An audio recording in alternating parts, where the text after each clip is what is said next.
Hi, friends. Welcome to the stream. Today we are going to be talking about the Queens of the Knights. The Queens of the Knights are 4 super cool devils. They are personally some of my favorite devils. They are, as far as what has been released up until this point, the 4 strongest female devils in Pathfinder, both 1st and 2nd edition. And they are super interesting to talk about. So we are going to go ahead and hop right on into it. First, I wanted to take a second, also just ignore the dog. You guys know how it is. But yeah, we are going to take a second to talk about Hell, because Hell is super fascinating in Pathfinder. In Pathfinder, Hell is one of the outer planes. It is a place of ordered, super methodical evil, and it's a place where the strong subjugate the weak, where pain is not random, but planned and strategic, and it's a 9-layered nightmare, basically, which means that the deeper you go, not quite the worse things get, but every single layer is uniquely designed to show the people in it the perfect sort of torment, and also to help the people inside of it become the perfect sort of devil based off of the sort of person that they were during their mortal lives. So for any of that to make sense, it's worth noting that as one of the outer planes, Hell is one of the places where mortal souls go when they die and when they have been taken over to the boneyards and they have faced Pharasma's judgment. And Pharasma has told them that because they were lawful evil in life, or because they had a devilish contract or a couple of other things that might happen, the perfect place for them to go is to the pit, which is one of the big nicknames of Hell. Hell has a specific, really obsessive hierarchy that everyone in Hell falls along, because the entire purpose of Hell is to be the perfect place for tyrants and things like that. At the top of this hierarchy stands Asmodeus, who, if you have played, say, D&D or a couple of other games, you might be a little bit familiar with, but he is basically one of the super kings. I have allergies and sometimes my allergies act up, so don't mind me. He is the super tyrant of Hell, and he is, according to some people, a archdevil, but is generally thought of as a true deity. He is absolutely a true deity, and he has more followers than odds are all of the other devils put together, which goes to show just how incredibly powerful he is. He is definitely going to be the topic of a video that we do at some point in the future, just because there's so much to talk about. But he's also one of the very first deities that ever sprang into existence back during the beginning of the universe. He is one of those primordial beings. After him in the infernal hierarchy comes the 8 archdevils, all of whom are either male or they are non-binary in one case, and in one case they are it-gendered. There are 9 of them that have been detailed to some extent, and it's widely believed that there have been only 9 archdevils, 10 counting Asmodeus. One of them died. He died at the hands of a creature known as Ragathiel, who is one of the Imperial Lords, and his name was Typhon. He was the Lord of Avernus, the very first layer. The current Lord of Avernus, hey Jessica, is known as Barbados, and he is unique among the archdevils because he is not a devil. He is some sort of other unique being that no one is quite sure of, including some believe Asmodeus himself. After them come the Infernal Courts, which is where all of the devils that are too powerful to be sort of defined and to fit into what is known as the infernal hierarchy, which is where the lesser devils, the intermediate devils, and the greater devils live. And if you are in the Infernal Courts, you are some sort of infernal nobility, with the most numerous being the Malbranche, who are war devils, which are actually really neat. This is the only camp that is hyper-canonically known to have all of the different genders available, which in Pathfinder is generally male, female, and agender, and also non-binary peeps. I keep talking about gender. My phone just went off. I keep talking about gender in this because the Queens of the Knights, which are the focus of today's video, are the only group of like really big, powerful devils where there are only members of one specific gender. as opposed to creatures who are like 1 or 2 genders out of the 3 or 4 genders that are known to exist in both Pathfinder and in Starfinder. I don't know what's going on with my eyes. This is a thing that happens every couple streams, which is one of the reasons. I think it's just because the like really bright cameras in my eyes, but ignore it, it's fine. So after that, we can talk about the Infernal Dukes. The Infernal Dukes are sort of the patriarchal old guard of hell. They are possibly the second most numerous camp of unique devils. There are at least 14 of them, and it's very likely that more exist. It's just that there are only 14 that were detailed in the Book of the Damned, which is the really big resource on very powerful evil extraplanar entities, especially like demigod level entities. And all of them are either male or like non-binary in a handful of cases. All of the ones that I could find used he, him, his, or they, them, theirs as their pronouns. And some of them are super interesting. Fararkas actually has like a stat block in a book called Hell Unleashed. And Fararkas is probably the most well-known of the Infernal Dukes. He lives on the first layer of hell, known as Avernus, which is also where Ardad Lili lives. And Ardad Lili is one of the Queens of the Night. The Queens of the Night are the main focus of today's conversation. I just wanted to give y'all a little bit of an overview about hell before we really got into like the reads of it. I am trying today's video at a different time than I usually do, so I legitimately don't know if we're going to have as many people as we do. If we don't, I'll probably go back to the usual time that I do videos, just because I really like being able to see the comments and people making jokes and stuff like in the actual conversation. But yeah, so there are 4 Queens of the Night. I am going to say their names now, and I'm going to say their names probably towards the end. There's one name in particular that is the hardest thing for me to pronounce. Their names are Ardad Lili, the Stainless Caress, Dolores, Our Lady of Pain, Isaf, the end, like the Redeemer, not the Redeemer Queen. God, what is her title? I'm going to look it up, so give me 2 seconds. This is one of the fun parts of doing things live. Her name is Eiseth, the Aries Queen, and she is the queen of basically fallen angels. And then there is the last one, who is the only non-fallen angel in this group, and her name is Mythala, the Dowager of Illusions. We are now going to dive into all of their stuff, and it's going to be a very fun time, because that means that we're going to get to talk about lore. And I love talking about lore. Lore is one of my favorite things to talk about. So in order for us to tackle the queens in a way that makes sense, we are going to talk about them in chronological order. In alphabetical order, not chronological order. Do an outfit check. I'm not going to do an outfit check. I don't need to be objectified that way, Jessica. We're going to talk about Ardad Lili, the End of Innocence, first. Ardad Lili began her existence as one of Shaylin's servants. Shaylin is the goddess of love, beauty, and art. And this was probably several million years ago, but back when Shaylin was a very young deity, and when she was only a minor goddess of art and beauty, as opposed to art, beauty, and love, she had numerous angelic servants, but not quite as many as she does now. And one of her angelic servants was Ardad Lili. Ardad Lili was a muse who would go over to the mortal realms, and she would inspire artists. At first, she really liked her job. However, over time, she began to notice that many of the artists she inspired would look at her with lust. And that began to be something that really bothered her. So over time, this started to fill her heart with disgust and then with hate towards mortals, but mortal men specifically. And one of the things that she began to do was she began to seduce the mortal men who would like be her, the people that she was musing for, the people that she was inspiring. And she began to give them a stainless caress, which is just her way of saying that she began to seduce them into worshiping her. And in exchange, she would give them false promises.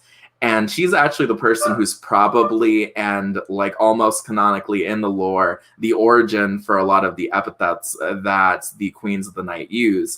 But over time, she began to inspire a lot of different angels, and lots of people began to admire her among her fellow Celestials, but lots of mortals began to hate her.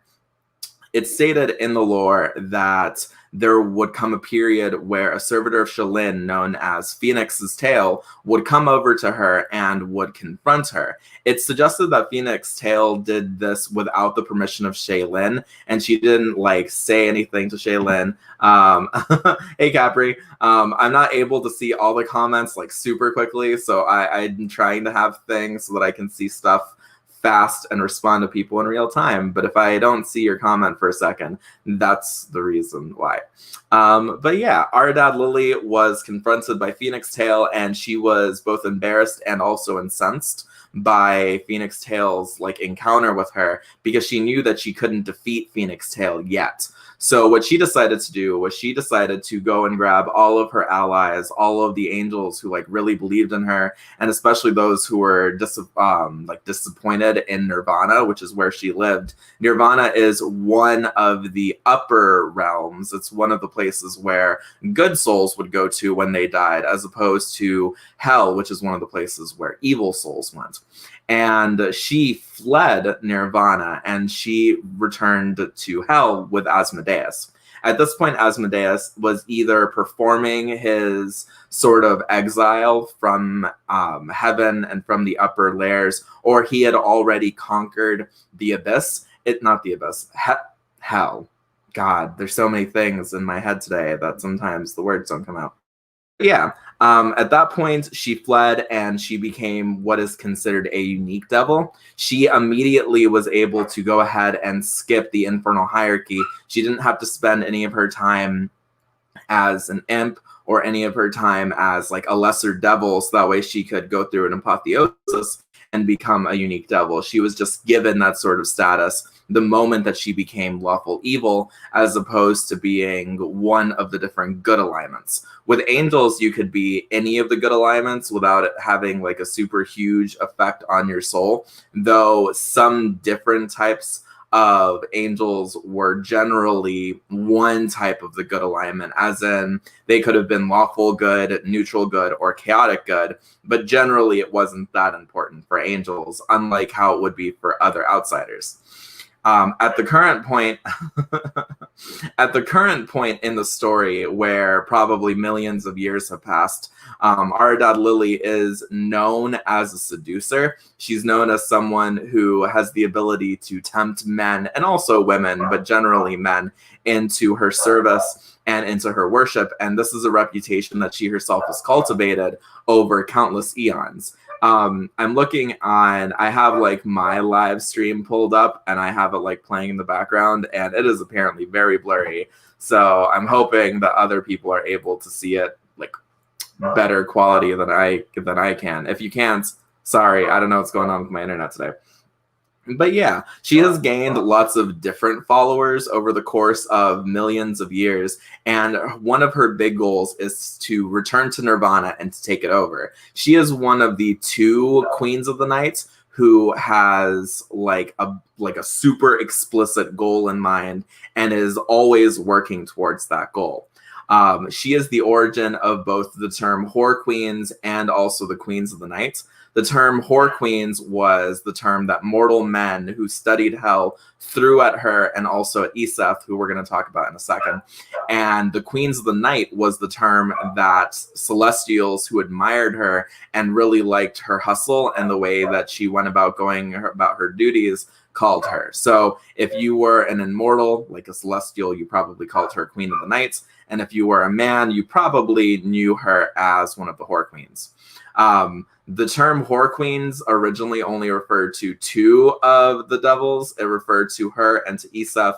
And now it refers to all 4 of them. Also, the doggo is just vibing in the background. Also, hey Tria, I'm glad that you were able to make it. It's nice that more people are starting to show up. I do think that if we do this again at like 6, we're probably going to do it at 6:30, just so that way like more people have time to get off of work and stuff. We are going to we're going to ignore the doggo for right now. I already checked. The doggo is in the room. It's just that like it's a very loud doggo who's doing his best. She was the first Horror Queen / Queen of the Night. I personally really like the term Queen of the Night. But she was the origin of the term, and Eiseth would later on learn that she is affiliated with Ardad Lili and would go on to find her. And we are going to talk about that later. But for right now, one of the big things that you need to know about her is that she vibes on the first layer of hell, and she has a like castle that she lives called the Stainless Caress, named after the promises that she gave to mortal men. The next lady that we are going to be talking about is known as Doloras. She, like her big title, is Our Lady of Pain, and she's the Queen of Apathy and of Pain. She was once a planetar angel, which means that she was one of the powerful general angels in charge of the armies of heaven, and she served Aries. Aries is, in my opinion, the best good god, and we are going to talk about Aries on his own live stream. He is my absolute favorite good deity, even though I personally prefer the evil deities in Pathfinder. Their lore is a lot more interesting. But Aries was and is the god of communities, family, and farming. During one especially intense invasion of his home, known as the Summerlands, his like personal realm, Dolores' siblings were actually kidnapped by demons. And when the invasion was over, I'm really liking the comments y'all are leaving. They're very funny. I also seem to be more focused today than usual, which is very funny. I hope that I can just keep it consistent. But yeah, during the invasion, after the invasion, Dolores went after the demons, and she actually went into the abyss, which generally speaking is something that you are not supposed to do if you are a good aligned extraplanar entity, to the point where there have been instances where deities who are good aligned have invaded the abyss, and demon lords have rallied together to either oust them or to actually chase them into the mortal plane. It's a really big deal when a good aligned entity that is not immortal goes into the abyss, especially if they weren't kidnapped and dragged there, which is what happened to Dolores' siblings. We are going to find out right now very quickly that Dolores is not quite as good as you would like to believe, but she tracked down a group of demons, and she thought that they were the demons that had kidnapped her siblings. So what she decided to do was she decided to beat them up, and she captured them and she tortured them for 66 days. At the end of the 66 days, she was finally convinced that they were not the demons that had kidnapped her siblings. And instead of letting them go, she was about to continue torturing them. She was already beginning her sort of reverse apotheosis, her descent into evil at this point.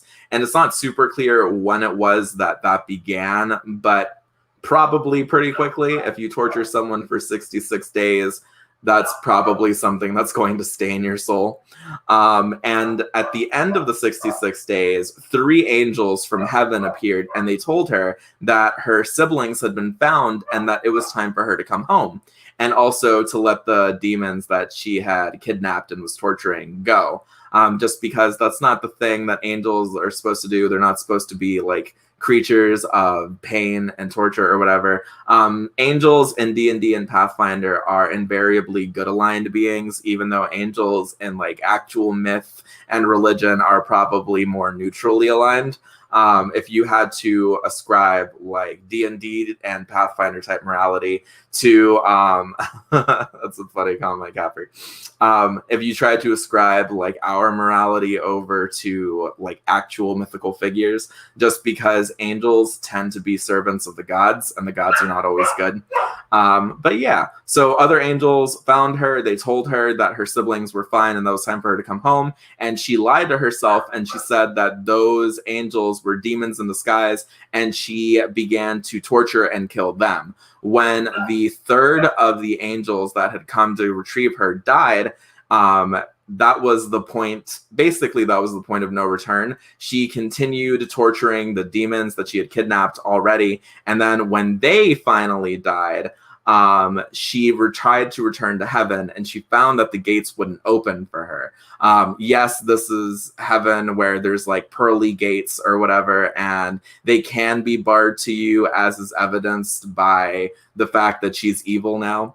Dolores realized that she was evil, and she decided to flee from heaven and not try to face any sort of justice or accountability for her actions. Eventually, she explored the great beyond, and during her time exploring the great beyond, one of the big places that she explored that she would eventually settle was hell itself. And while she was in hell, she found the Velastrax. The Velastrax are more commonly known as the Chitons, and the Chitons are effectively lawful evil extraplanar beings of pain, death, and suffering. And they were hated by the gods themselves. So the gods, when they first found the Velastrax, decided to lock them in a deep pit somewhere inside of hell. And at some points, Dolores found this pit, and she unlocked them. And all the Velastrax are like super respectful and pious towards Dolores, even if not all of them are like her worshippers or her servants. Lots of the Velastrax are affiliated either with their own demagogues, which is a unique type of higher being, a demigod-like entity that is specific to the Chiton/Velastrax, or to Zon Cathan, who is I can't remember if he's lawful evil or neutral evil, god of evil, darkness, and pain. And so there are now a bunch of evil, super powerful extraplanar entities that are wandering the great beyond, and it's all because of Dolores. Dolores would eventually settle in Kenia, which is the 8th realm of hell. It's the 8th layer of hell, not realm. And it is ruled by Mephistopheles, who is a very powerful archdevil. He's probably the most powerful archdevil because he's the one who guards the lair right before you reach Asmodeus himself. Asmodeus, as I mentioned earlier, is effectively the daddy of hell. He is the deity who fled heaven and the other good-aligned planes and settled in hell. And Mephistopheles is actually the embodiment of hell's sentience. And Mephistopheles was the very first entity that welcomed Asmodeus and all of Asmodeus's friends, the angels that he had convinced to join him when they reached hell. And he was just like, hey, it's super cool that you're here. And I want you to know that hell itself is pleased, and I will happily serve you. And that was the beginning of the first archdevil, even though there are technically other archdevils that are older than Mephistopheles. But Mephistopheles found Dolores and offered to give her any spire that she wanted in Kenia, as well as to let her outfit it however she wanted. So she, the daddy of hell. I like how much that made people laugh. I posted that on the Discord, and I wrote that down in my notes, my like little script, and it seems like every time I bring that up somewhere, people enjoy it. So I appreciate that people are vibing with that comment. But now she resides in Kenia, and she has her own little spire where she is free to torture anyone that she wants. Her and her minions are super interested in pain and in science, and also in like developing stuff for hell. She is friends with Mephistopheles as well as with her fellow Queens of the Nights. She is one of the more interesting ones of the Queens of the Night because she doesn't have a super explicit goal.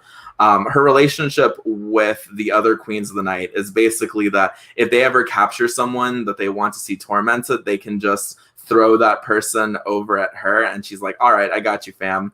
And also with Mythala specifically, her relationship is very interesting because Mythala is a creature of like nature and order and like cosmic energies, and Dolores is a creature of science. And the two of them would trade secrets and developments that they've come across, and they have like a really weird special friendship. And I don't mean special in the sense of, oh, they were roommates.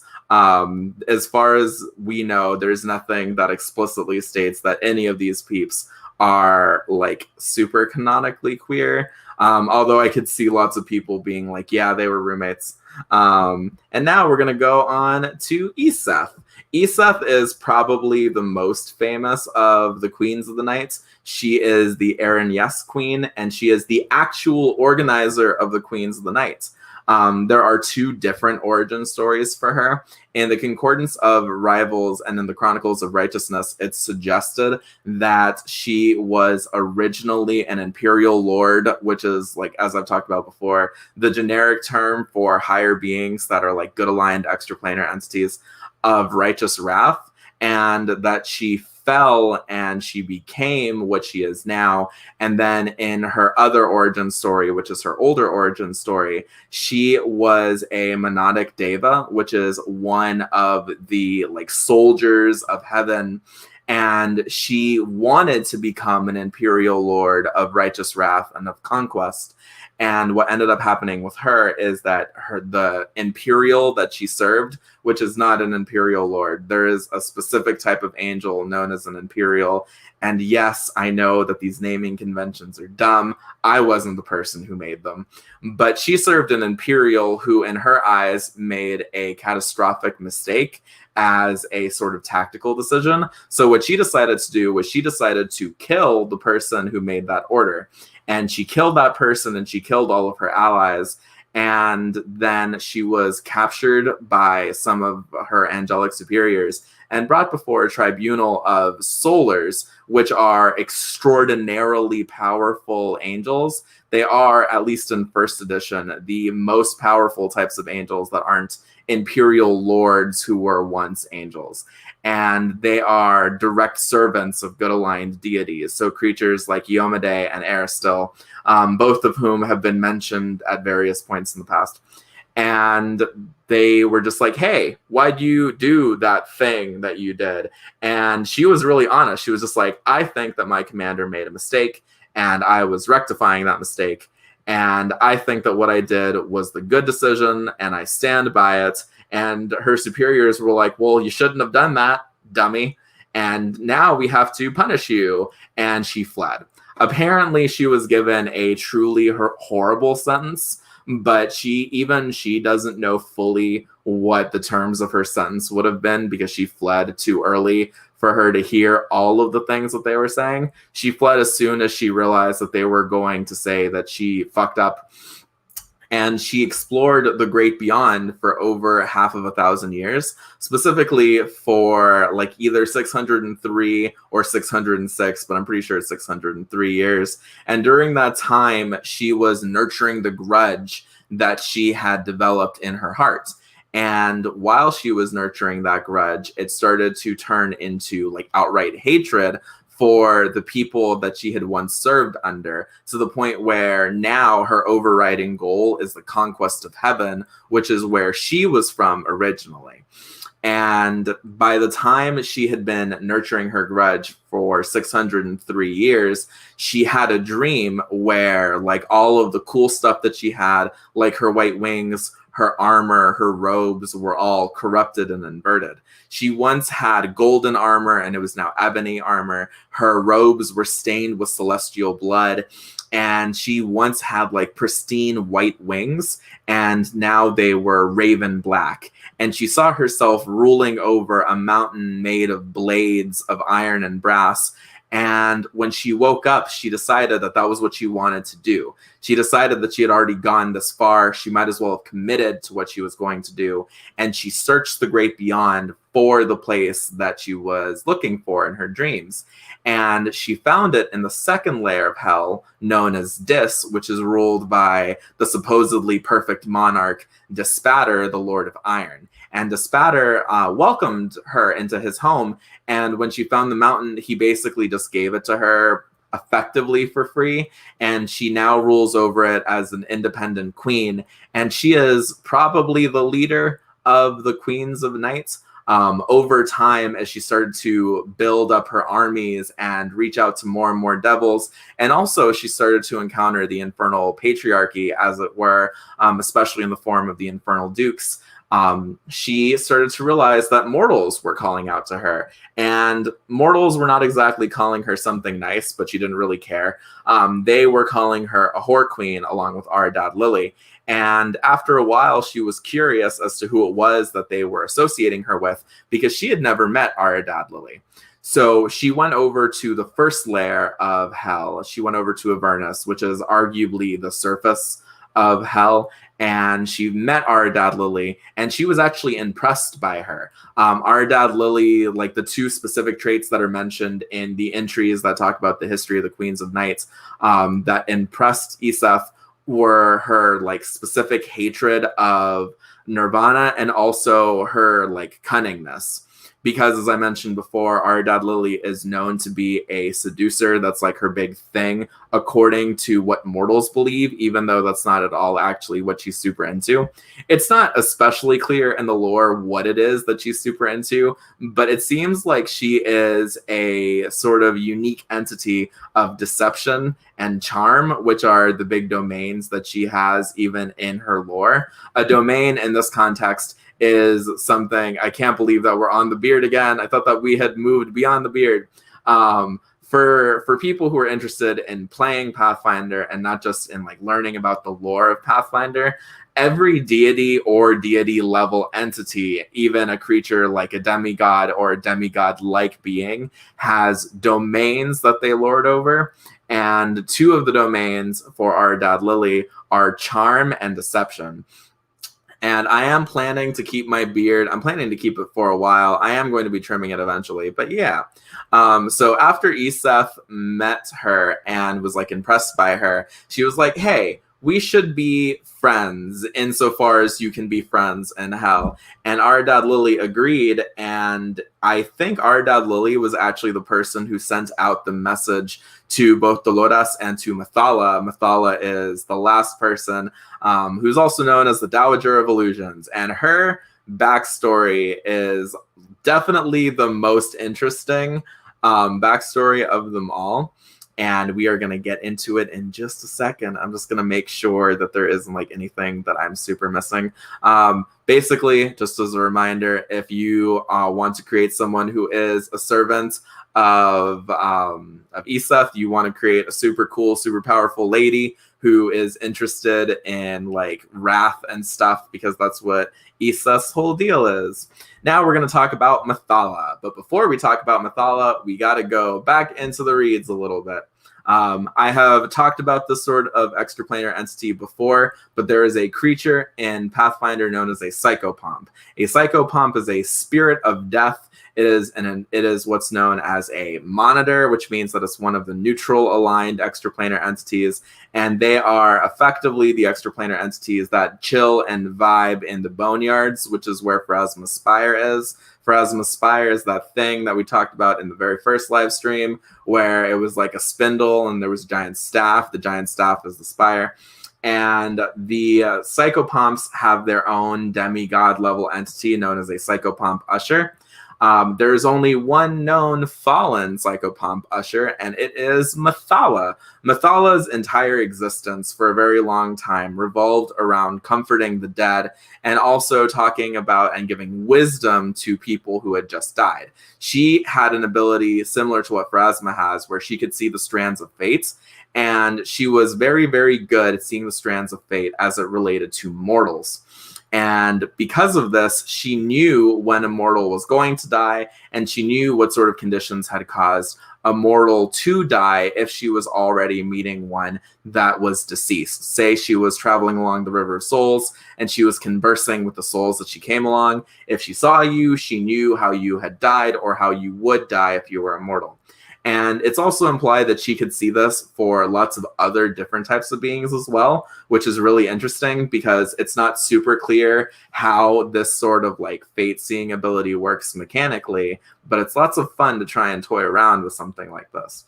And after figuring out that she could see what all sorts of beings could die and how it was that they would die, she started to realize that the only creature that she had met that she couldn't figure out the death of was herself. And already you can probably tell how this story is going to go just from what I've already said. But effectively, what ends up happening with her is that she approaches Pharasma and she asks Pharasma to reveal how it is that she's going to die. She wants to have the knowledge in her head, and she wants to figure out what she can do to prepare for her inevitable death. She knows that she's going to die. She knows it's going to happen. She wants to accept it and be ready. And Pharasma says, no, only a creature that travels along the River of Souls can be given that knowledge. So Mythala, the Dowager of Illusions, although at this point she is still known as the Maiden of Mists. I originally said I wasn't going to say her name more than once, but God, I've been saying her name so often. She goes over to the mortal world and she finds what is said like verbatim, according to the text, is the last being to die. I'm assuming that this is probably the last creature to die on a given mortal world, and not that she did some timey-wimey stuff and she went to the end of time and found the very last creature to die, but that's certainly possible. Who knows? It's Pathfinder. And she followed its soul to the River of Souls.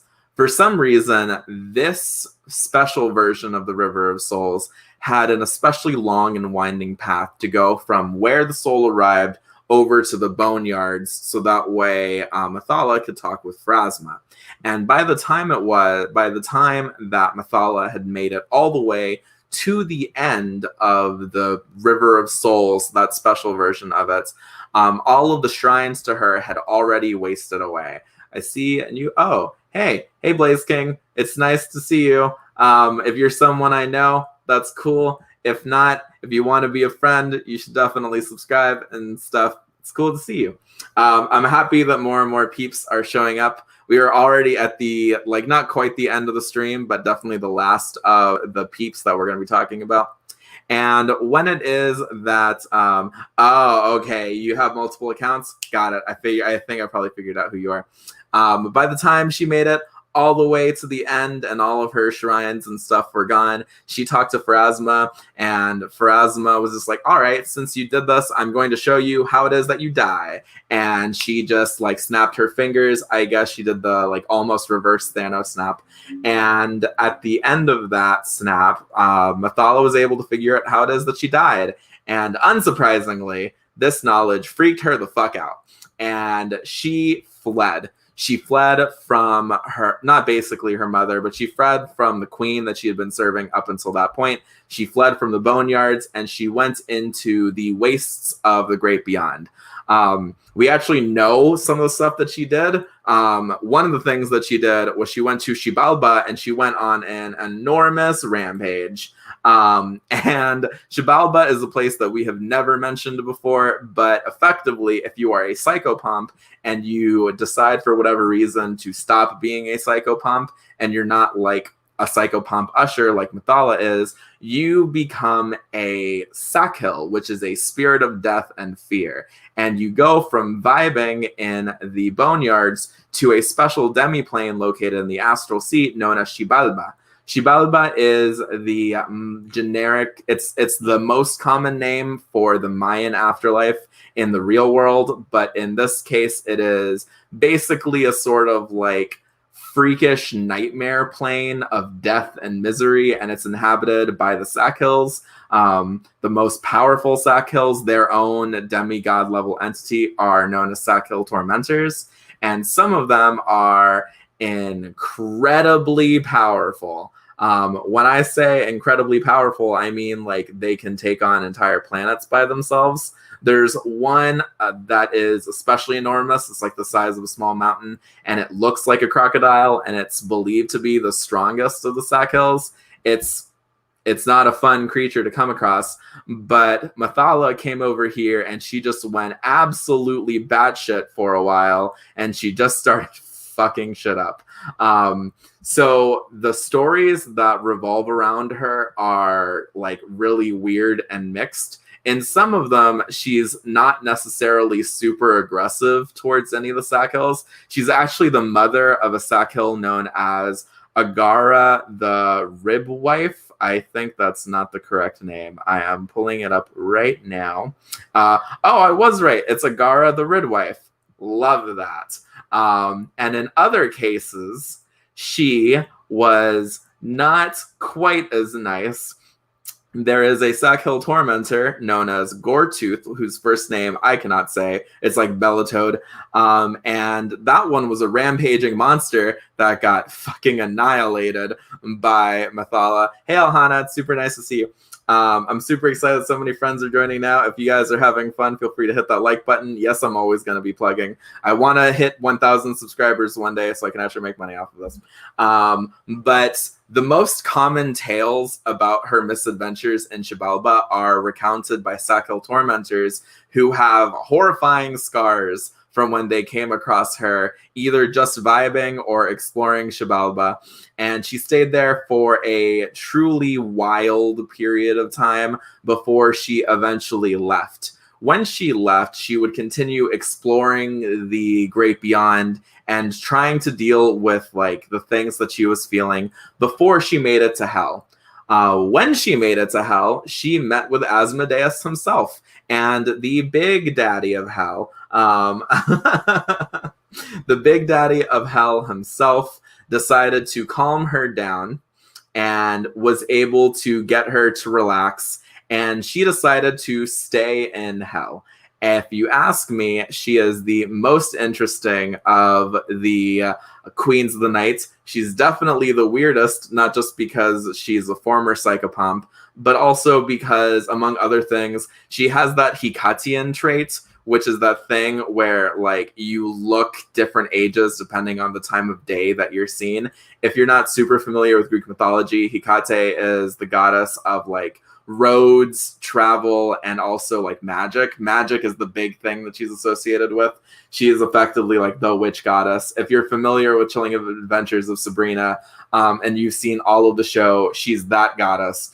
But Mythala has that same basic trait where if you see her at the beginning of the day, you see her as she appeared as a psychopomp usher. And then if you see her towards the end of the day, you start to see her deteriorating and taking on what is probably her truer form. She really hates that people can see her like physical weakness and stuff. So she has a tendency to just sort of mask herself in illusions. And that's the reason why it is that she's known as the Dowager of Illusions, whereas before she was known as the Maiden of Mists. This is one of the few cases where like one of the... Listen, I'm doing my best. I didn't pull up resources on Hecate, Adam. I came here just to talk about Pathfinder. Appreciate you, though. It's crossroads, not roads. That's true. I want to be clear. But yeah, and right now, all she's doing is she's mostly vibing and like musing on just different stuff about nature, specifically metaphysical things like souls and destiny. And she has a really weird lair. Her lair is known as Verpoli, and it is a lair between lairs, which is actually really interesting. It is a desert of violet sand, and she lives inside of a like tower in the center of this place. But the idea of layers between layers is really interesting because it's not really expanded on anywhere in the Pathfinder lore that has been published to date, how it is that like people go from one layer of hell to another. It's widely believed that there are, and there definitely are in a handful of cases, physical pathways that someone can take, but the idea of like layers between layers is super interesting, and this might be the only case in the lore of there being a place that is explicitly stated to be a place between a place. Now that we have talked about like all of the big lore, because at this point you guys know the rest of the story. After Mythala came to hell and was calmed down by Asmodeus, at some points during the probably millions of like years that she's been there, the other peeps were just like, hey, you should join our crew. She said yes, and now she is currently vibing. The nature of her relationship with the others is probably the weirdest, just because, among other things, she's the only one of them that wasn't once an angel. She's also the one of them with the followers that are, like, generally speaking, the best able to not seem super evil. Her followers are not, like, especially overtly evil. They're just scholars and mystics who muse on the nature of metaphysical things. And while it's true that her followers are hated by some other people's followers, such as Desna, who's the goddess of dreams and stars, and also gods and goddesses of secrets, just because they tend to like try and find secrets out themselves and use them for evil means, doesn't really mean that like her followers are going to be super antagonistic towards people. If you want to have a super explicit, like really easy to create villain in your Pathfinder campaign, you could definitely go with someone else. I think one of the easiest options would probably be a follower of Isaf, who is just like, yeah, I really want to cause pain and suffering, and I want to have revenge on a kingdom.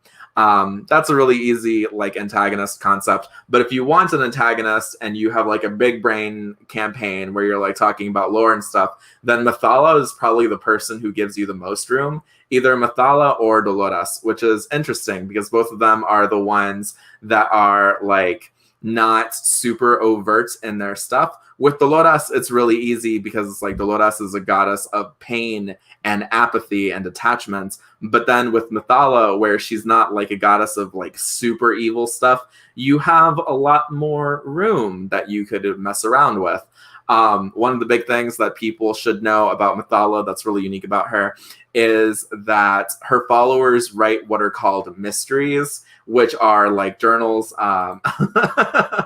I love that comment, Adam. Her followers are fond of writing journals that are called mysteries, which I mentioned before. And in these journals, they talk about like all sorts of hidden information and stuff. And one of the prophecies, one of the mysteries of Kidra, which is a like almost religion, it's more of a philosophy that is located in a place in one of the inner sea areas, which are like the big detailed areas in Galarian, is actually a mystery of hers, where like people can learn about how they can commune with her. There's a drug called Adaton that people can imbibe, and if they imbibe, they have visions of a place called Adaton.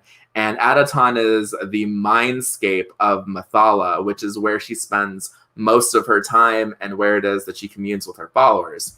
If you want to have really interesting potential allies in a campaign, I think that Mythala is one of the coolest ones, especially if you guys want to like unravel one of the many mysteries of the Pathfinder world. I think that that's probably like one of the funnest ways that you could go about it, especially because if you're doing a campaign like that, you can have a lot of fun with like evil deities like Zon-Cathan and Dolores and Mythala that are normally only antagonists, but are also repositories of great knowledge and progress.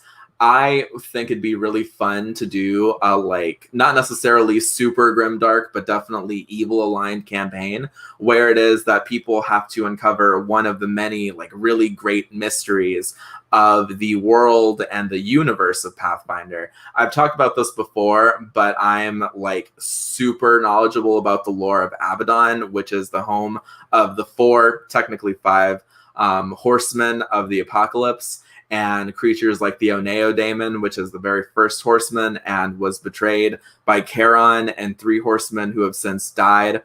And I once went on a really long rant on a Twitch stream where I talked about like my ideal adventure path that I'd really like to write for Paizo one day and have it be like an official adventure path that actually uses the 4 horsemen. But one of the things that someone could do when you are trying to unravel a great mystery is someone could go and try to find a Mythalite, a follower of Mythala, and try to imbibe some Adaton and actually speak with Mythala herself.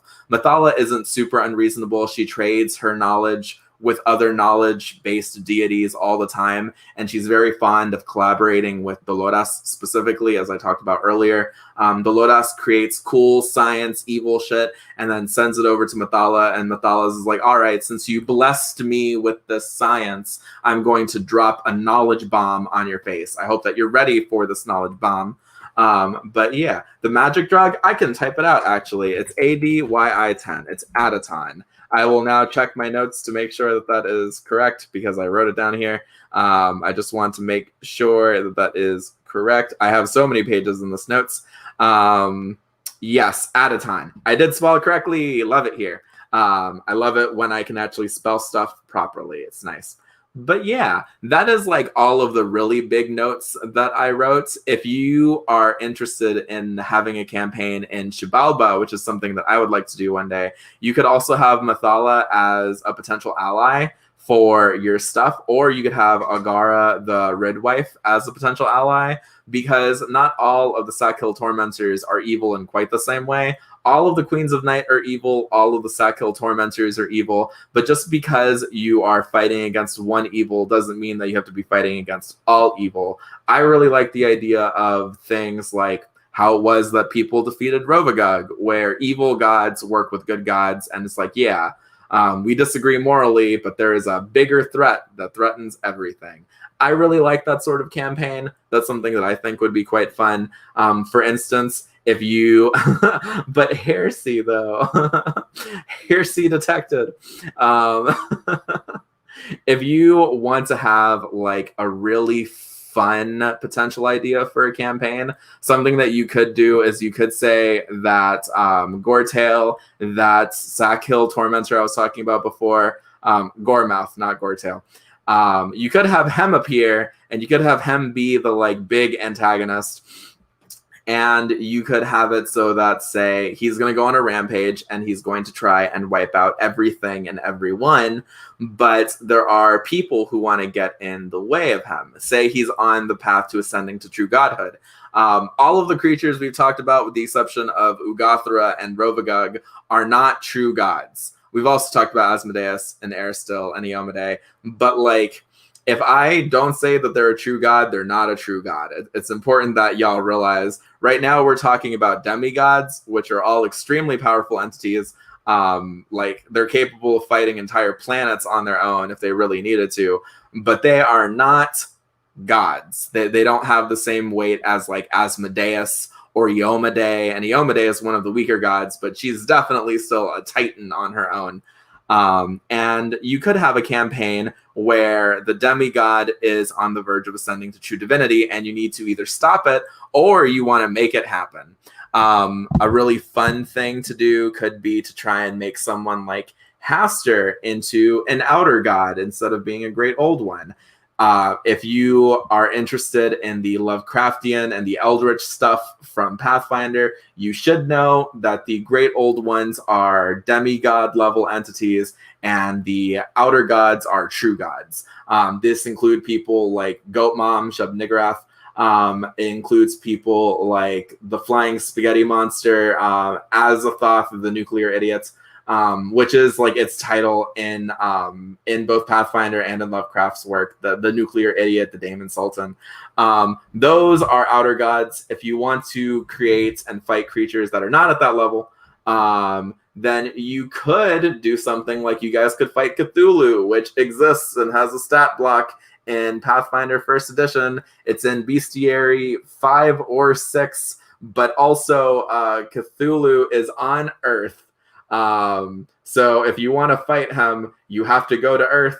He's there and you can't summon him. The flying, okay, since Jessica's asking about Azelthoth, Azelthoth is the creature that I just called the Flying Spaghetti Monster. That's not actually Azelthoth, but that is one way that Azelthoth is often depicted as, is effectively a giant spaghetti monster.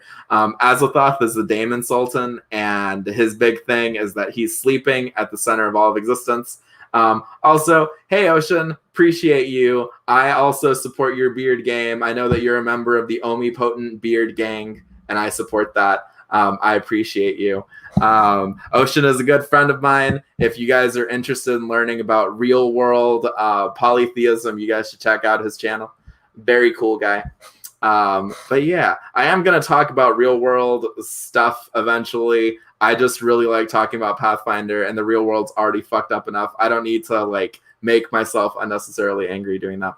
But yeah, if you want to fight Cthulhu, you could go to Earth. There are ways that you could design a campaign around that. You actually could have an entire level 1 to level 20 campaign on Earth if you really wanted to, but God, it would be hard, among other things, because Earth is not at all detailed, and also because Earth in Pathfinder First Edition, if you are somehow going to be like, I want to have a campaign set in Pathfinder 1E, that world, like that timeline, then you would be fighting on Earth, a place largely without magic, you would be having to have an entire campaign and a place largely without magic during the aftermath of World War One. One of the tricky things about doing that is that Earth is not at all detailed in any of the existing Pathfinder materials. There's almost certainly third-party resources that exist that detail Earth. But in the one adventure path where you go to Earth, where you are like hyper-canonically on Earth, you are on Earth at the very end of World War One. You are there, you are in Russia specifically, and spoiler for that very old campaign path, you kill Rasputin. So there's actually, it is, what's really weird is that it's not historically accurate because World War One has already happened in this. You're witnessing the Russian Revolution and Rasputin is still alive. That is not how it goes in history. Very weird time. But yes, you go and you fight Rasputin and you kill him. That's the Baba Yaga adventure path. If anyone has any questions about that, I can talk about it over on Discord, or you can message me somewhere. I have the Twitter, I have the Discord. If you want to talk about Pathfinder and just about Pathfinder, you can find me. I'm always ready to do that. But yeah, so you would be designing an Earth almost entirely from scratch that has extremely few monsters. It's worth noting some like really specific stuff. If you want to design a pantheon if you don't want to design a pantheon from scratch, you can have your characters worship the Egyptian gods, specifically the Pathfinder Egyptian gods, which are like the Osirian pantheon. Osirian and Earth are actually connected somehow. It's really weird, but it's like the ancient Egyptian pantheon, and I think it's expanded on in some Pathfinder resource, but I can't remember which off the top of my head. But the gods that are worshipped by the people of Osirian are the gods that are worshipped by Egyptian humans that are polytheists. So you can just design those gods. You don't have to do something entirely from scratch. You could also just have your campaign set in Egypt, either in the ancient past or right now. It's very fun and it's very interesting and it is doable. But if you really want to fight Cthulhu, you can just level up your party, have a mythic campaign, and then have them teleport to Earth. There are a number of different ways you could do this. If you want to fight another great old one, you could go down the Strange Aeons adventure path. I'm going to put that in the comments just so people can spell it. Strange Aeon. It is one of the latest adventure paths. It actually only came out like a few years ago.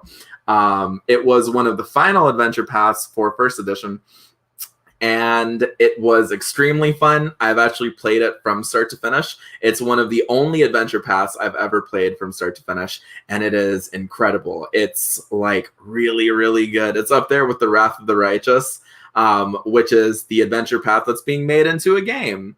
If you don't know and you're very interested in Pathfinder, there is a Pathfinder video game coming out. I think it's supposed to be coming out this year for Wrath of the Righteous, which is a video game adaptation of an adventure path in much the same way that Kingmaker, which is a game that came out a few years ago, is a video game adaptation of an adventure path. Although Kingmaker only follows the adventure path like somewhat loosely, the main plot is different from the main plot of the Kingmaker adventure path. But yeah, that's a very fun game. I have lots of friends who played Kingmaker and genuinely enjoy it. If you want to get a little bit into Pathfinder, but you don't have friends who are doing Pathfinder stuff aside from me, and I am planning to do Pathfinder campaigns eventually, then that's a way for you to experience it by yourself. Yeah, really cool.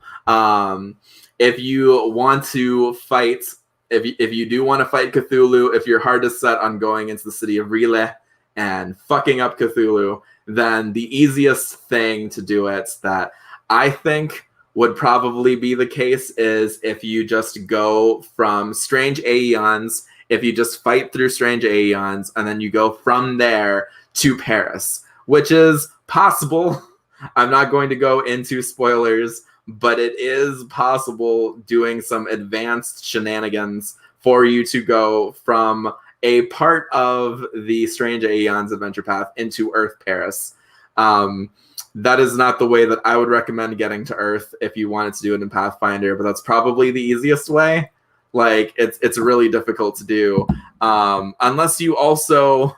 Another thing you could do is you could do the Reign of Winter adventure path, where you make it all the way to Earth, and then you could, like, complete the adventure path and then go back to Earth. That's another probably simpler way to do it, just because of some stuff that happens if you successfully complete the campaign. One of the things I really like about Pathfinder is that they suggest what you can do after a campaign has finished, and it is possible to go to Earth, but God, it's hard. But yeah, it's not that it's difficult but easy. It's that, like, one, among other things, unless you're doing it with a really fun DM, like, if I had a bunch of friends who were like, hey, Luciano, we want to fight Cthulhu, but we want to fight Cthulhu the right way, I would probably just do Reign of Winter. Maybe have us just do the last 2 adventures and then go from there back to Earth. Because if you do the last 2 adventures, you go to Earth, you fuck up Rasputin, you finish out the adventure path, and then you get a thing that you can do. And if you're just like, I want to go to Earth, you can. If you want to teleport to Earth in another way, it would be difficult if you are playing a...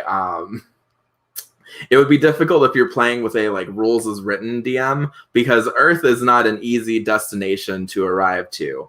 I could imagine a number of ways that it could be done, especially if you're doing a science fiction, a campaign that mixes like science fiction and stuff with a Pathfinder, so a Starfinder light campaign. You could do Dominion of the Black stuff to get there, because Dominion of the Black have spaceships.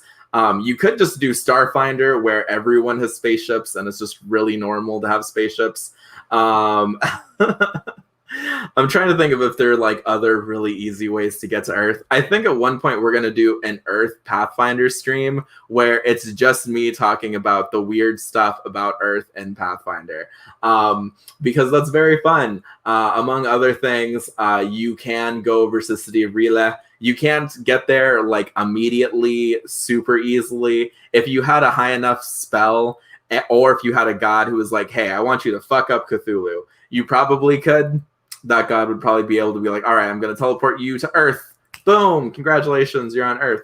Or you would be able to get a spell that has some sort of connection to Earth.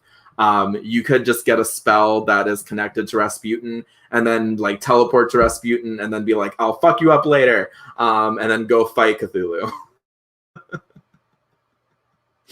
I really like Earth. I really like the idea of having a campaign that's entirely Earth-based, but God, it would be hard because there's no area on Earth that's fully detailed for, like, hey, congratulations, you're playing Pathfinder, but on Earth.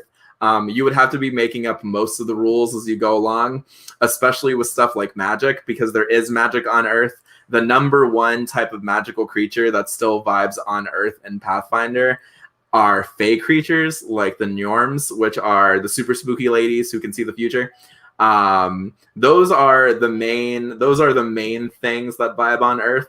If you're a magician in Earth, you can just use magic on Earth, but, like, people on Earth are not innately inclined to get magical abilities.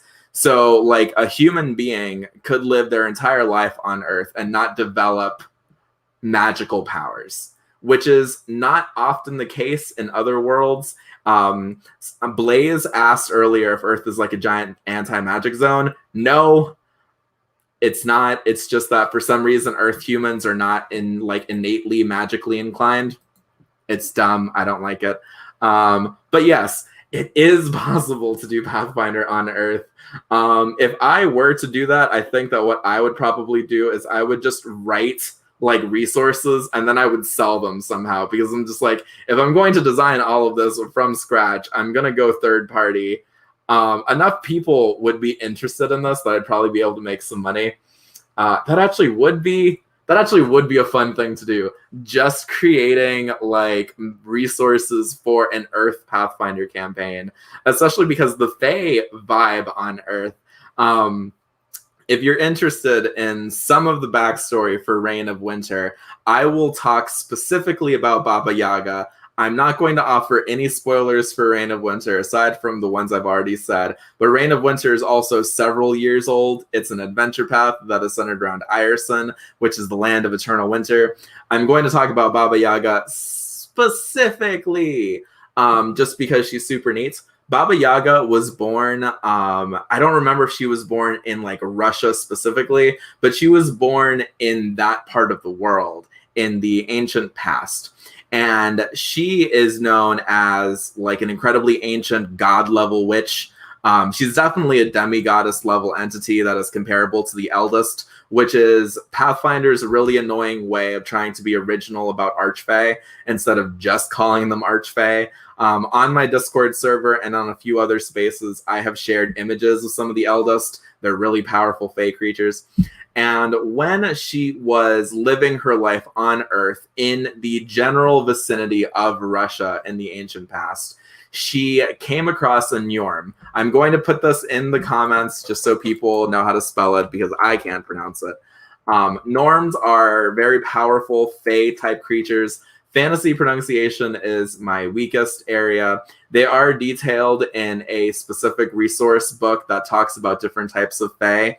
I think it's Fey Revisited, and they are very cool creatures. They can see the future. They often come in like groups of 3 as being like a special type of bonded triplets, and they just vibe most of the time.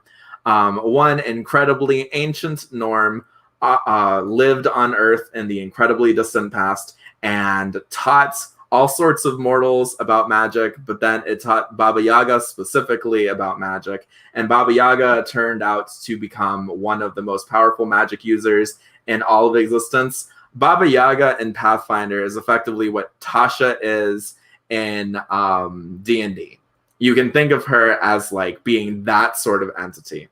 And she created like all of the cool stuff that she's known for, like her cool walking house. And when she went over to Galarian one day, she decided that she wanted to take over a bit of Galarian. So she mustered up an army of different Fey creatures and ice giants, and in some cases, like a handful of demons. And she fought the people of the land of the Linorm Kings. She fucked them up, and then she's like, this is my land now. And after that, she ruled. I can't remember if she ruled for 1,000 years or 100 years. When I do a video on Ireson, which I'm going to do because it's a really interesting place, I'll talk about it like super in depth. But she ruled either for 100 years or like 1,000 years. And then she was like, all right, I have a bunch of kids, and I'm going to install my daughters on this place.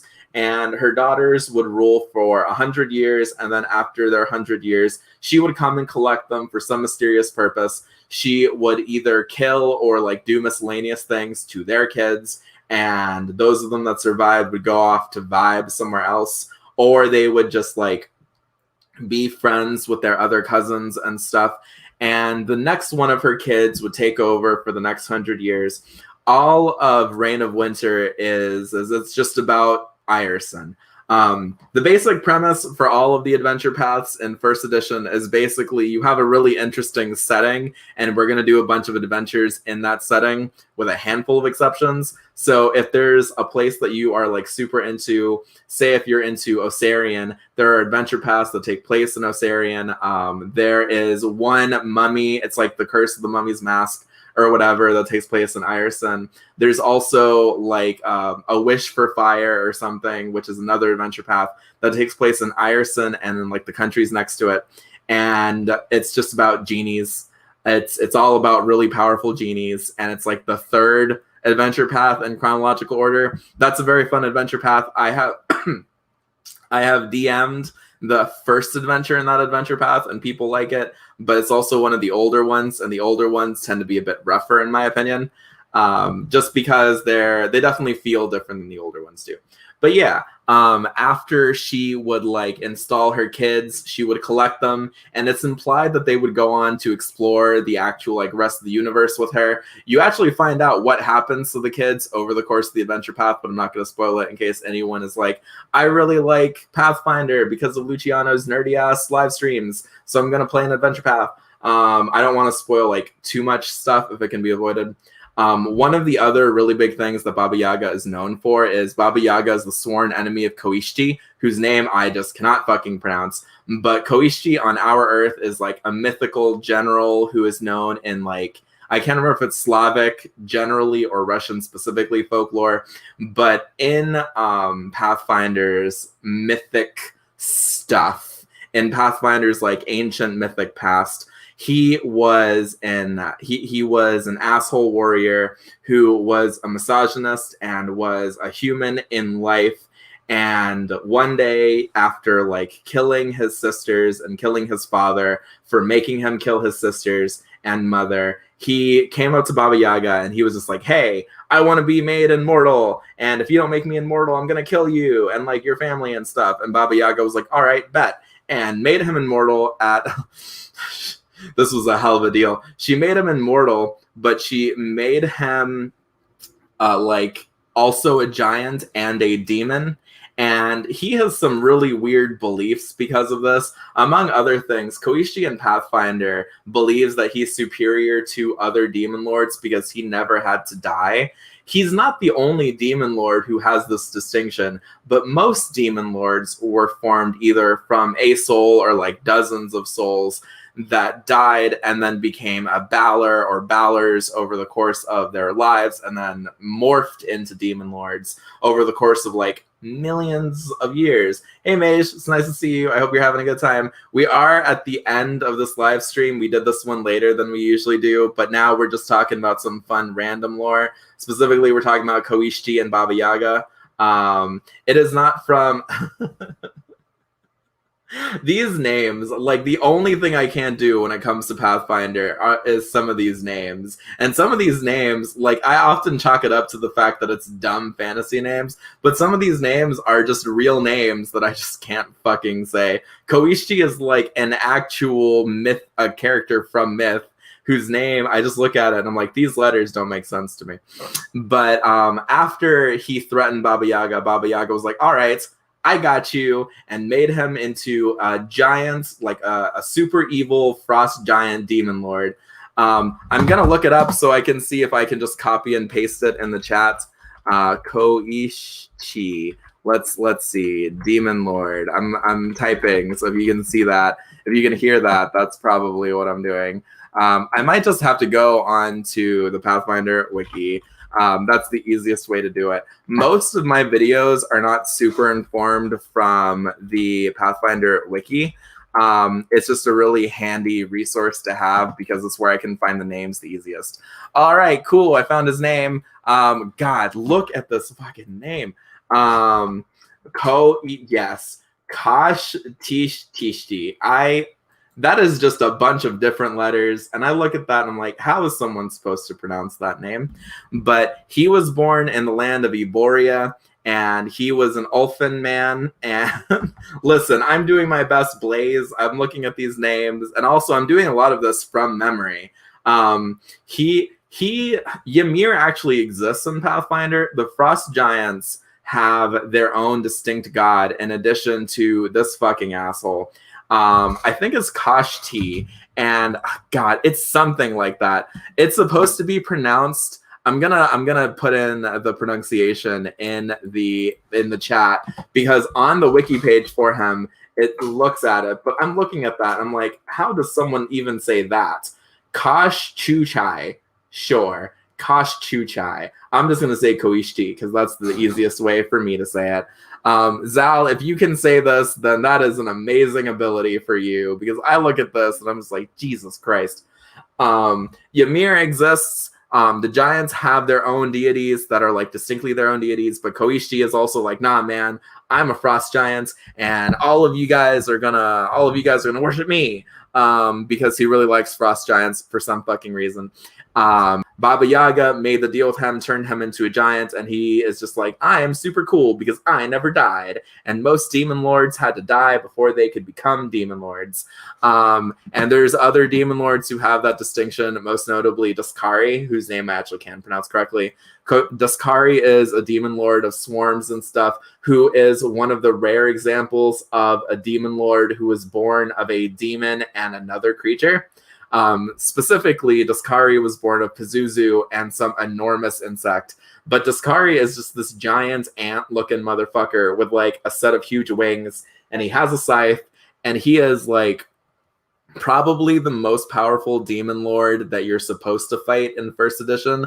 There are a number of demon lords that you get a chance to encounter and fuck up every once in a while, but Duskari is one of the only ones where it's like, this is a do or die fight, and if you don't win, you absolutely die. Just get fucking obliterated, unless your game master's like, nah fam, I got you. This is like a fight where you probably weren't gonna win. But yeah, Koishchi, Kosh, who I honestly, Blaze, that pronunciation is as valid as what the fuck I'm doing. No D. Listen, there's lots of demon lords with really cool names that I can very easily pronounce. Shax is the demon lord of envy and murder. Pazuzu is the demon lord of Aeons. Noctula is the demon lord, or she was the demon lord of lust, darkness, and assassins. Those are all names I can pronounce. Andifaku is the demon lord of traps. She's either the demon lord of traps or like the demon lord of scorpions, but I'm pretty sure she's the demon lord of traps and blades, whose name I can pronounce super easily. There's a whole bunch of demon lords whose names I can pronounce, but this is one of those names that I'm looking at, I'm like, yikes. Since we have talked about all of the really cool stuff for today's video, I'm going to go ahead and just say demon lords are not like alternative gods, but they definitely can serve that purpose, mage. Also, if you're someone that I know by another name, feel free to let me know what that is if you feel like saying that here. But a demon lord is a fascinating type of creature that stands at the top of the abyssal hierarchy. One of the big things that like defines each demon lord is that they're in charge of a realm. Oh, okay, cool. Yeah. Having two different profiles sometimes confuses my not great memory. My memory is good for one thing and one thing only, and that is remembering annoying, obscure ass Pathfinder lore. A demon lord is a lord of an abyssal lair who commands like an army of demons and is a demigod level entity. They are effectively the higher beings of the abyss alongside another type of being known as the Qiploth lords, which are them but older. As we talked about before, a Qiploth lord, like the Qiploths were the original inhabitants of the abyss before a horseman of the apocalypse who has died, was super killed a very long time ago by Lamash 2, figured out how to fuck with a like soul of a mortal and turn it into a demon. I'm gonna start from the beginning, and then this is the last little thing I'm gonna do before I go so that I can grab some dinner. But a long time ago, the Abyss was one of the first outer planes to come into existence. And when the Abyss first came into existence, some of the first beings that ruled over the Abyss were the Qiploths, which are ancient, evil creatures of maliciousness and chaos and evil, and they were huge dicks, and they ruled over the Abyss largely uncontested. Eventually, one of the four horsemen of the apocalypse, I think it was one of the horsemen of war, but it might have been a horseman of pestilence, I can't remember off the top of my head, figured out how to fuck with a mortal soul and transform it into a new type of entity. It went from being a petitioner in the abyss, which specifically are known as the larva because petitioners in the abyss eventually become demons, figured out how to fuck with it and infuse it with energies and made it become the first demon and then sent it fucking off to the abyss. And in the abyss, the first demons eventually became demon lords, and they started to fuck with the lairs, and they wanted to fight the Qiploth lords because the Qiploth were like, hey man, this is our land, fuck you. And the demons were like, nah, fuck you. And they pulled the Uno reverse card and started fucking around with it. They at first, the Quiploths were winning because the Quiploths had more time to be more powerful, but over time, more and more powerful demons started to appear, especially ones that started to appear. I'm pulling up the resources right now so I can make sure if there's like any specific resources that talk about what type of horseman it was. They don't say what type of horseman it was in the resources I have, which is really annoying. But so I'm actually going to retcon some of what I said, because apparently the actual exact origin of like demons was that there was a horseman of the abyss who would go, a horseman of the apocalypse who would venture into the abyss, fuck up a whole bunch of Quiploth, and then take them back to their home and started experimenting with them and started fusing souls with Quiploths. And eventually that transformed a mortal soul into a demon. It probably wasn't Charon. This feels more like something that one of the horsemen of famine would do, but some of the horsemen of like war and pestilence especially are just like, yeah, we're super evil and we're also scientists for some reason. And then they started sending demons into the abyss. And those demons would end up declaring war on the Quiploths, and the Quiploths lost. By and large, the Quiploth have lost that war. Right now, the Quiploth only exist in any real number in the deepest layers of the Abyss, and the Abyss is supposedly infinite, but also the Abyss might have 666 layers. This is an annoying thing that exists in both Pathfinder and in D&D, but in D&D, it's explicitly stated that, like, the Abyss is infinite. Infinite, I'm using air quotes here for like a very real reason. It's probably not infinite. And the Quiploths have now largely fucked off into the deepest reaches of the Abyss. Some of them are like still pretty common. Yamasoth, the like transformed lord or whatever, he's the polymorph plague. He is a really annoying Quiploth lord whose lair is the lair closest to the surface relative to the other Quiploth lords. So his lair is still like 500 something, and there are other Quiploth lords that exist deeper down.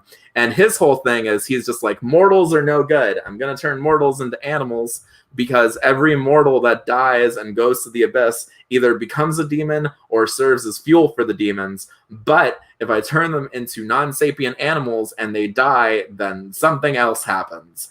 And it's not super clear what happens when an animal dies, but since most animals don't have like alignments unless they have above a certain level of intelligence, it can be assumed that they probably vibe in the boneyard, which is probably where most true neutral souls go. Either that or like the maelstrom, which is where chaotic neutral and also sometimes true neutral souls go. And now demons and Quiploth lords are fighting each other. Effectively, the biggest things that are going on in the Abyss right now is that some demon lords are on the cusp of attaining true godhood. In first edition, this happens to Noctula. Spoiler, I guess. In first edition Pathfinder, she's a demon lord. I talk about her a lot, so that's a name that you're probably familiar with. And in second edition, she's a true goddess. She's a neutral goddess. She's super cool. In first edition, the only deity who was once a demon lord who became a deity was a deity known as Lamashtu. She's a dickhead. She's the like goddess of evil mothers, monsters, madness, and nightmares. And she was the person who kidnapped the Horsemen of the Apocalypse, who first created demons, and is like, hey, how'd you do that shit? And when the Horseman was like, I'm not going to tell you, she started torturing him or them. And then when they eventually spilled the beans, she's like, all right, bet. And then she fucking murdered them. I love Pathfinder lore. It's very fun. I really like it. And I'm so happy that people like to sit down and nerd out with me for like an hour or so. This is the longest that one of these streams has lasted. I am going to go ahead and hop off. I do think that one of the next streams we're going to do probably will be about demons. I said on Sunday that I want to do a stream on demon lords, and I still really do. I'm trying to pick... we will see some creatures like these people in ASG, maybe. I don't want to infringe too often. I don't want to come too close to D&D and Pathfinder. But if you're super in the lore of both D&D and Pathfinder like me, and you also read ASG, you can see lots of stuff. I like the idea of calling Charon Karen. Thank you for that, Blaze. That was funny. But yeah, so Blaze is correct. The Horseman, being a Horseman is like a super violent role, and if you are a Horseman, at some point you are going to get fucked up, aside from Charon, apparently, because Charon has existed. Charon has always been around basically as long as life can die of old age. So Charon has probably existed since the first neutral evil person died of old age.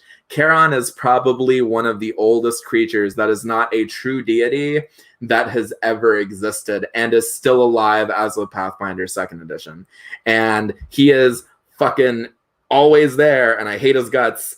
I talked about this on Twitch, and I like talking about this because if I ever wrote a Pathfinder adventure path, I would write one where at the end you fuck up Charon. I'd be like, no, you're an asshole and you've just always been lurking, so fuck you.